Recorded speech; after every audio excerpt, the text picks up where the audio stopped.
Ahanbada Maru Ibapao, Chief Minister and Viren Singna, Mahaki Facebook account na ngasi, Good Friday Gidamakta, Miyamaya Tupao Directly, Kaino.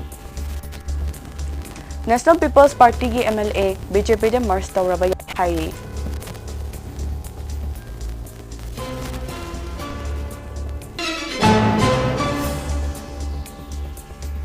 Amade, Security Force na Kuki Liberation Army KLA gi kadar ama khulaiga kona na fare hairi.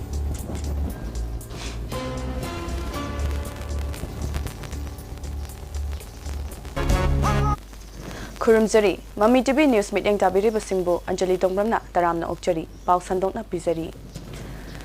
Chief Minister and Viren Singh na mahaki Facebook account na ngasi, Good Friday gidamakta, miyam da yafa pauchel pirakli. Mahak na makataraduna, maru oina, Christian lining chat pamiyoy singda, Prabhu Jesus ki, miyam gidamakta kathopa,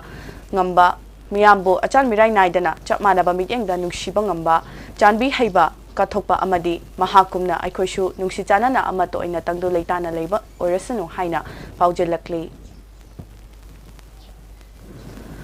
National People's Party ki MLA BJP da Mars Taurabayai hairi. Lakadariba Lok Sabha election asigi mangoina na Birena Luchingba government asida mapang oina chatminariba NPP ki MLA BJP da Mars Taurabayai haina India Today na report aurakre. Security Force na Kuki Liberation Army KLA gi kadar ama khulaiga kona na pare hairi. Thasi ki kunipanda khulai paiba lalhoglo KLA gi kadar masagi chahi kontrama thoi suraba Minsi kauba mioi ama Churchampur district ki Bizang Sangai kota gi pare hairi. Security Force na Paraba kadar adudagi magazine yauna 7.62 SLR rifle sama magazine yauna AK-56 rifle lama insas 5.56 mm magazine ama BPJ cover amadi BP plates ani amasong live ammunition chani kutara taruk pagat pangam khri hairi. Security Force na Paraba KLA gi kadar adu Chandel district ta micham miyam da aki akhang piduna sankhai thumkhai tawbada chani hairi makha taba ain gi oiba thabak laukhatnaba mari leinaba police station na case register tokre hairi. Security Forces na chingamasung tamda thiba humba ki thabak chathakre. National Highway 37 amadi National Highway 2 da lamdamasi ki tangai fadaba nongmada changda yatraba potlampuba gari jahumga ama amasung chani yangkhai taruk hairiba lambi asida apanba yauduna pusilakhi. Makata na pochai pusilaknaba khudong thiningai oipa mafam kaya dasu Security Forces na akanba chiksing thawang lakhatkhi. Manipur ki district pumnamakta pamdaba thodok thoktanabagi damak puna checkpoint chamaga kontrada achat awong sing check tawbada chingnaba ching amasung tamda puna miyoy chamhumga nimfutare phagatuna wahang pahung chathaki hairi. Miyamna sendin sajinba video amadi aranba pawda thajabigenu amasung achumba asengba ipaw khangbining labasu mobile number 9233522822 da call tawbiraktuna khangbiraba yagani loinana Lakiba Kuchukalai Singsu, Atuba Madam Namanak Police Station Natraga, Lengaki Security Mio Sing the Senabu Hainesu, Manipur Police Control Room Natadro Pachural Mada Hairi. Matang Tagi April Taramapan Amadi, Kuntaruk Tapang Tokadoriba, Lok Sabha election Asida, Apaba Matik Jaba Media Kanbangam Nabagidamal, election Asi, Kanglon Chumna. Tauba election ama o henna bagidama miyamgi ihaw ama jangsun gani haina club organization sing amade mairabai bilup sing na phongdokre ihaw asige pandamdi election na mirep taki sel niba sel lauraga chakcha haizana ba amadi komai harau na chingba tauba amasung isagi hak yontoktuna sel lauraga bot hadaba asina singba fataba aran bachatnabi mayam asi muthatuna aikhoigi khunai ge anoba langwal ama purakna ba hotnabani maram aduna Aikoi local club organization sing amadi Marabai Bilup sing punna phamina duna ihaw asigi matangda khana naina duna ihaw asimai pakna jangsinnaba hotnagani hairi. Local club amadi Marabai Bilup singna lakadariba Lok Sabha election asiga mari leinana warep lauthokadaba sing adudi candidate singdagi sel laudaba chaksa haijanaba tawdaba mahut shinlaga bot hadaba yahandaba mikhalgi road show or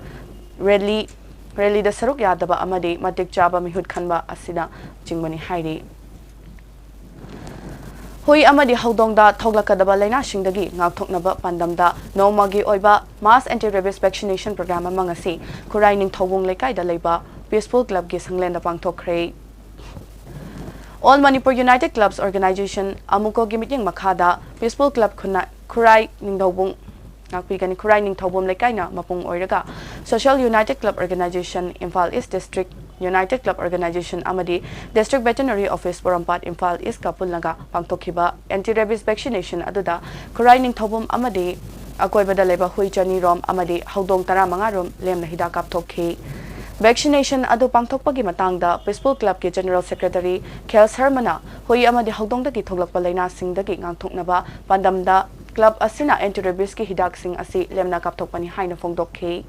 amaromda Veterinary Department Government of Manipur amadi Thangmaiban Model Club TMC ga khutsamnaduna anti-rabies vaccination program ama Thangmaiban Laiden Hansapam Lekai da supangthokhrei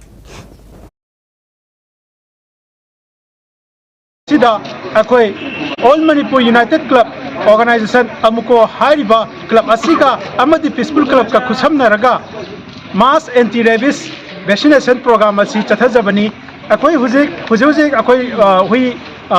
chaurakpa akoi gi chamaga mathakta akoi kapadi kapchare mathang su lakini haina akoi ngasi chani phawba akoi target tawjari maram asina iramdam asida laibiri khwai khibing amadi irai kai atop da laibiri khwai khibing nasu anti rabies hariba vaccination asibu kapthok piyo haina Peaceful Club ki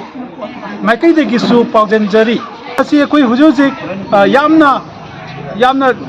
khudong thinangai oiba koi gi huigi amadi sa singi oiba sing asibu ngakthokna bagi haiduna koi anti rabies asibu kapagi program asi chathajabani maska khusam nazaraga ICDP sub center koi gi thamai bandal leba siga pulaga District Veterinary Office Imphal West ki makhada koi anti-rabies vaccination program asi bangtok chabani asi bangtok liba maram chi koi hana dagi koi bangtok tana laiba anti-rabies vaccination program drive asi koi gi rabies na haiba leina asina na badagi misi mena thokkiba mayam leiba dagi koi lekai madi club khusam nazaraga koi gi district koi ba veterinary office district veterinary office any adu hospital gumba koi mayam si punjin jaraga along with the local club singa khusam nazaraga koi na anti-rabies vaccination program asi koi bangtok chabani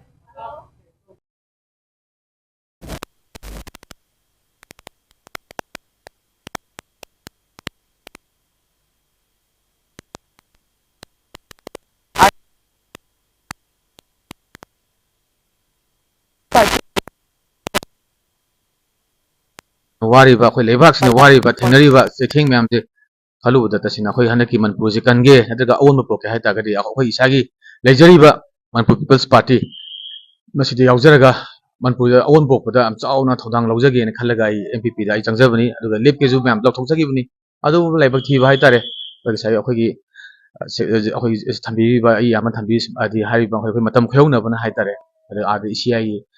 kinojina adagi matam chana khoi upload to bire tabdagi khoi president gi kadang chamam nam leibdagi ngasi ai MPP gi candidate amo indi ai la lauthok bade yaw birakte independent lauthok pire ai kisu khan bleite hoi noi tabdi phawi kenda ai Manipur gi regional party MPP di thola ga hanagi election sida ai fight tawjige khanjabani adubu am si jabamna ai MPP party sina haire ji kai ku kem khalunu nang MPP ticket phangdraga ju akhoi myam nang damadam lepani nang independent oina nang khanganu MPP num khanbiu akhoi matam punumak nang natung de legini aduga nang saju MPP ne khalaga lebak kanbe ko changjali khongsang changjam mina si aduga Manipur kan bada saruk chauna yaumina se na habir ku de tasing ai puring ju yamna nungai phaw aduga makha tana ju tam sang ju ai myam seba tawdon lai ai makha tana tawgen khali aduga ai na hajani Manipur People's Party gi mehud ona thokani toramba adu returning officer of Inner Manipur Parliamentary Constituency na reject torokpadagi independent candidate ona lepseragani adumakpo MPP na Manipur kanaba pandamda mahakpo adumak support tawikigani masida miyamna su mahakpo nungsibiduna kaki gadoraba Manipur asibo kanana ba hona jaba asida mateng bangbiyo haina phongdorakhi moredagi nongmayawna khulai ka fagat khrei ngarang nungthil Assam Rifle na Mori gi Yogobung Kuldagi Myanmar gi Kenbo bike thoraga lakpa miyoi ani Assam Rifle personal sing obadagi bike adu da lakpa miyoi sing adu konglai thuna mamai leithoklaga thoraga chenkhibada gari adu tusinbadagi miyoi sing adu jungle gi asongbada junction khre hairi makhoina purakhiba Kenbo bike adu dagi yamlaba khutlai kaya ama yorambadagi fagat khre hairi fagalaba khulai sing adu di SLR rifle with empty magazine ama, pistol with empty magazine ama, 12 bore rifle ama, Kenbo bike black color ama, 7.62 x 30 mm ammunitions AK Chamri, 7.62 mm ball city and Contra, 5.56 mm ammunitions insas rifle Yamkai, 0.22 mm ammunitions pistol ani, 12 bore ammunition kun, gunpowder gram chani, IED sanaba machak amadi bawfen radio sets kaloinana, batteries taruk amadi battery charger amani hairi. Pagat paputlam sing adu ngarang Mori Police da sinakre hairi. Barak Museum and Library, Bantarapur, Kasar, Assam, Amasong, Manipuri Cultural Forum, Assam na Sinduna, Thasi March, Kuntaruk Amadi, Kuntaret, Numit Nini, Chupna, Barak Cultural Festival, Lisinganiga Kunmari, Pangtokre. Ahob numit ka Eupung Nipal Tabada, Dr. H. Amarendra Singha, Georges Samratna, Barak Museum, Gifida Singkat K. Tungda Museum, Asigidamakta, Dan Tobiramba, Lekidraba Singi Mafamda, Ikai Kumnaba Utke. Ahob numita, Museum Asiginaw na Saba Building Sangaba Amasung, Jananeta Hizam Irabot Kimitam Amasu, Maikom Hangdopana Chingba, Thoram Sing Pangtokhe. Nominini Chupna Pangtokiva Festival Asida, Seminar, Intellectual Meet, Kabi Samelan na Chingba, Thoram Sing Pangtokhe. Hairiba Thoram Sing Asida, Tongan ba Nainaroi Singna, Masamasagi Eba Seminar Paper Sing Supa Tokhe. Festival Asida, Samaskidamakta Hawaii Hakchangnaw na Tabok Tobiriba Milo Sing Kangatuna, Award Amadi Cash Award na Chingba Pituna, Ikai Kunaba Utke. Loinana, media person singda Makoina Samas Asida Pangtokliba Tabak Thoram Kayabu, Miamda Uhundiriba Kayabu, Puming Togatpa Amadi, Tagaba Hundopo Oina, Lengan Fi Kudo Dambiki, Natki over Jagoi Isai Lila Najumba Kaya Utki, Natki over Thoram Singda, Atopa Furup Kayadagi, Magi Oiba Natki Fizagoi Isai Najimusu Utki.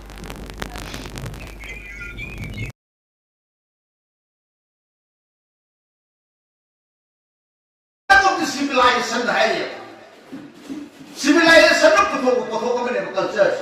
Some people are culture to ever. Culture, suffer the Potoka Venina, Maraputu possesses a kind shape Pajapa, Lila Pajapa, Light Pajapa, Wari Pajapa, Yum Pajapa, Adu Pajapa, Pajapa, not the ever. Madura, Muir,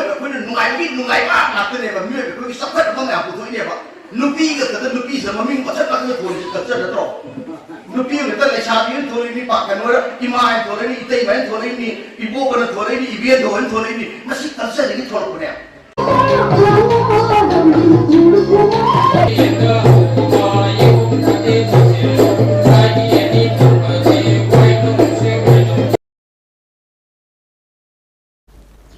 Punda Punsi, Ngamdaba Leroy Haibawa Kalonda, Linkat Kiba, Salai Kanmalob, SKL na, Safong Kiba Kumsing, Tarit Mapung Farak Pagit, Mapo Kumon, Tauram Ngasi, Tawal Achoba Multipurpose Community Hall the Pangtokre.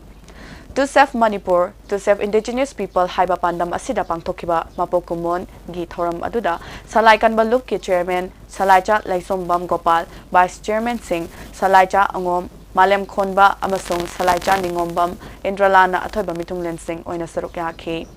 Taronggi saruk ama oina ngasigi Mitung Lensing na Salaikan Balupki Firal Singkhatki amadi SKL gi founder chairman Laikhidraba Salaicha Akoizam Jogindra Kokngam gi photo da saruk yariba miyamna Laishukatuna amadi Laikhidraba Lupki founder gi loina bidasu Salaigi Lengalfi ama Lupki Maikaidagi Kodotam duna ikai kumnabu utki. Aduga ngasagi kalen mikomda ayamana ikoi organization go bethabak thorum ayam ama ikoi pangthoklaga yamna ikoi foundation de gi thorum sidadi ikoi na apatna ba particular ikoi gi thabak amada hiram amada ikoi na ayamba local ka sanction jaba haitare aduna ngasi gi asigumba tare suba sahi gi oiba ikoi gi foundation de sida ikoi na mapungda I katpagi thorum lomda ikoi na mapunga na pangthoksari aduna masigi marul bamaramdi karigino bo ngasi Manipur da leiriba hauri Mapo Kumon Palan Thorum adugi maru oiba saruk ama oina Rims Imphal Department of Hematology ga kutsumnaraga sinduna Salaicha Singda kathoklaba I haibasida saruk yakiba Salaicha Singna masamasagi I lemnakatna ki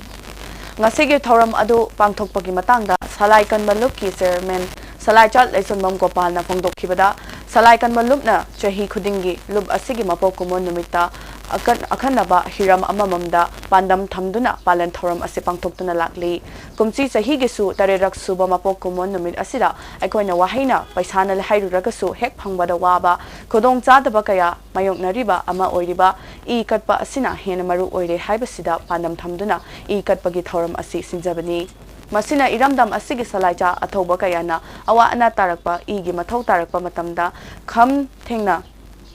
khara makhaidang men khatpa ngamgani haibasida thajaba thamduna I katpagi thoram ase pangthokpani haikhi ngasigi thoram aduda SKL gi pana singdagi lakpa thomi kayana sarugya-khi mamada ikona ayamba lokal ka sangsinjaba haitare aduna ngasigi asigumba tare suba sahigi oiba aikogi foundation DS da aikona mapungda I katpagi thoram lomda aikona mapungna pangthoksari aduna masigi maruba maramdi karigino bo ngasi Manipur da leiriba horiba irang sida aikona phaidigi hena maru oiba si aikoi I si amane na khanjaraga aikogi salaisa singi marakta aikogi athauba salaisa kaya amage makoigi khudong thirappa matamda tangai patana paisana mau sinbi yadaba wahaina mau sinbi yadaba tangai patana changba khaidigi maruba I se ngasiga sigumba foundation day gi numisde sida aikoina katcharaga aikogi members na salaisa singna katcharaga airiba sigumba thorom se ko pangtok sabane Chandel Naga Christian Forum gi General Secretary Reverend Sang John Kelvin Amadi President Reverend Sonai Sakana Thadorok Pachirol Amada Lakadoriba March Kontra Mathoi Eastern Sunday Haina Christian Singh Achoba Kumai Asibo Government Offices Public Sector na Chingba Singbo SUTPP Dababu Yaning Daba Fongdorakle Thoram Asibo SUTPP Daba Asi Furup Singbo Chakmanaba Mityang da Yengbi Daba Ikai Khumnabi Daba Amani Haina Lawi Makha taruduna makhoina haiki madudi government na religion khodingmak po chapmanaba mityengda yengbiyu amadi kumhai sing pangthokpada ayet apan pibiganu India gi constitution dasu han freedom of religion haina lekhrabani amadi mari lainabo authority singna Christian khakinatana atop religion khodingmak ki maru oiba thoram kumhai harau singbu pangthokpada athingba thambiganu masina community singge marakta nungshi chanana lehenba ngamgani Jerol asina makha taraduna masigumba lebak macha tadaba thodoksing asi aikoi miyoba singge hakmat pani haina logani hairakle aroibada maru oiba paw amuka hanna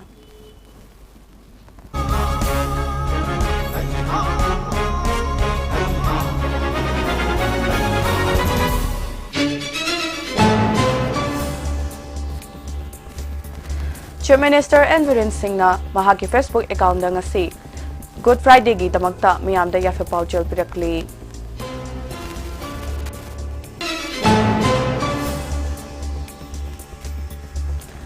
National People's Party gi MLA BJP da mars tawraba yai hairi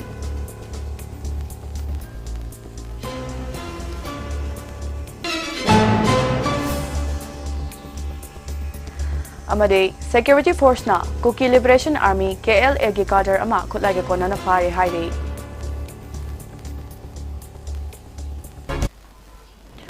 Hojiki oina Mami TV na sandok chaba Manipuri pau lesinjari meeting jabiri busingbu amuka hana khurumjari